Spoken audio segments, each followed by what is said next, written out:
Here in Aotearoa, we've had plenty of political highlights.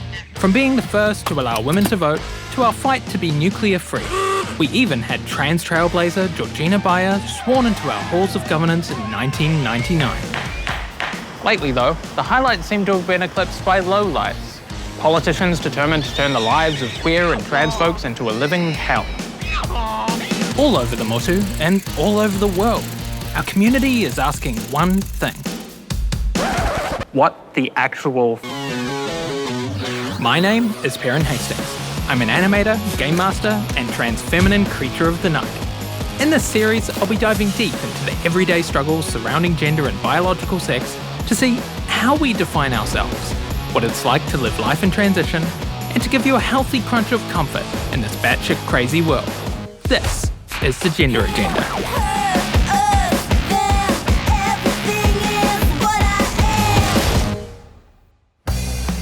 Being young and politically active, it often feels like I'm being bombarded with new issues facing our community every other day. But I wonder how much of that is the youth talking? I mean, what do I really know about New Zealand's trans history? How dare you use the cloak of Christianity when you are imparting to your children prejudice, discrimination toward people like me? What if I look back to the battles of our past? To heroines like Georgina Bayer, who blazed a path of resistance and change for the rest of us. Will those struggles still feel new? So many of the issues that we're struggling with today are actually things that trans communities have been challenging for a very long time. To enlighten my 90s baby brain, I'm meeting Will Hansen. We've got all sorts of amazing things to look at. A passionate historian and a curator of Kawemahara and the Alexander Turnbull Library. This table over here, we've got some of Georgina Bayer's collection. So these are scrapbooks that she made. Oh, wow. I think it's wonderful that we have someone like Georgina Bayer who we can actually look to and see this amazing, brave, bold, powerful Māori trans woman who was a sex worker and who can talk about all these issues. And that video of her standing up to Destiny Church, I mean, it gives me the tingles every time. And it's, you know, we're so lucky that we had her. With so many people we talk to mentioning her, you can already see the inspiration and that kind of impact just on a personal level. And there's so many people in our histories. Sandy Gauntlet is someone who not that many people know about. This is a gorgeous photo of her from 1974. Oh, wow. She was part of the Auckland Gay Liberation Front. She founded the Rotorua Gay Liberation Front in 1973. This trans woman basically single-handedly bringing the gay liberation message to Rotorua locals. Someone who's taught me a lot in this space is Bill Logan, who's a person who was so important during the homosexual law reform campaign. He was right there on the forefront of the battle during the initial days of the AIDS crisis and beyond. And something that he talks a lot about is how important coalitions were to these law changes and that radicals were part of these coalitions. Queer people during homosexual law reform were disrupting anti-gay meetings. They were sending busloads of queer people out to these meetings and saying, no, we're not going to let you speak about us in these inflammatory ways without having our own say. Neil Anderson, another incredible activist, has told me about when there was the anti-gay petition that was trying to get signatures against homosexual law reform, and these groups of young queer people would come along and physically wrestle the petitions out of their hands because this is a fascist movement. Yeah, so I love that as well.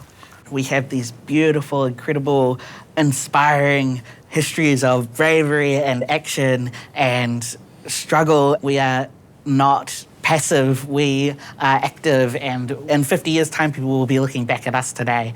And so we have the agency to make our history, to continue to struggle for something better. Our past is filled with heroes and activists who risked it all to get us to where we are today. And while we are still making some progress, that sense of organised radical energy feels missing. So how do we get it back? Who better to tell me than Dr. Emi Rakete, a critical Marxist scholar working in the activist academic tradition. When it comes to radical activism, Emi's the real deal. The queer radical tradition in this country has a history but hasn't had much of a pulse in the last few decades. Right. And so I think lots of people don't know what to do, and when we don't know what to do, we kind of pick up the ideas that are lying around us, right? Yeah. And these common sense ideas, they come from the enemy, right? It's do posts, do a TikTok dance. Are we still doing TikTok dance? Are we still doing TikTok dances? But what we have, and what we have always had, is numbers, right? Many people, the majority of people, don't buy into this or are persuadable not to buy into this if we're able to reach out to them, communicate with them, and organise them. You were up front organising the Defying Destiny protests. What went into making that event happen? Putting together a protest isn't hard, is the thing, right? If you show up with a sign, you've carried out a protest. And I think that we need to embrace this simplicity of fighting back.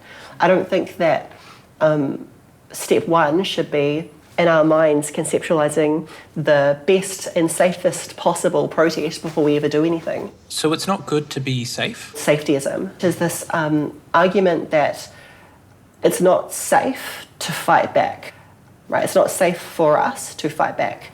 And if we can't safely fight back, we should prioritise our safety by not fighting back. Right.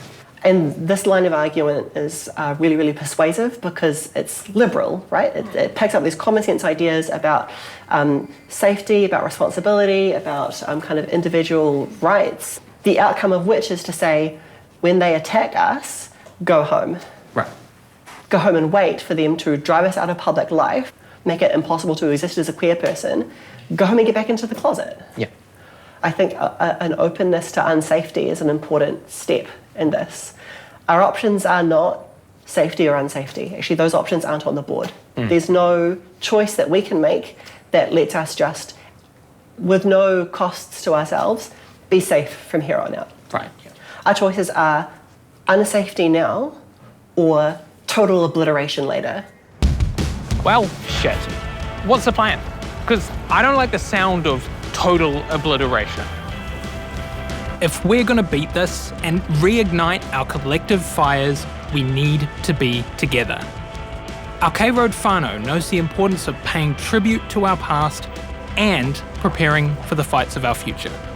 Whānau like Blaze Clotworthy of Auckland Pride, who this year brought us out of the shadows and into the streets for Matariki. Tonight is a real manifestation of how we stand in solidarity as rainbow people with tangata whenua, with takatapui, and thinking about our queer ancestors, you know, a generation of whom we lost to the AIDS epidemic. And I think of them and those shoulders who we stand upon, who walked these very streets.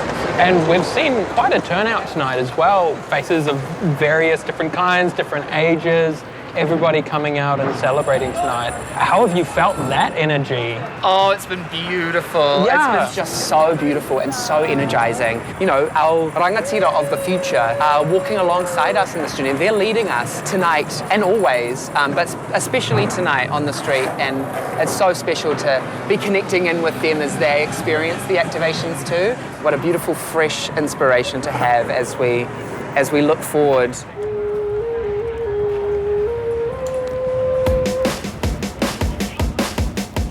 So, what have we learned? Well, this isn't our first rodeo. It's not even the first with the current detractors, but that's not a bad thing.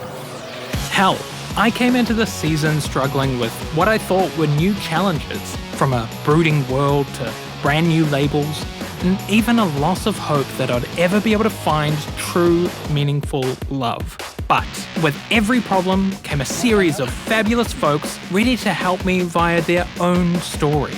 Each one showcasing our community's strength, its courage, its joy, and the unwavering radical spirit of our ancestors.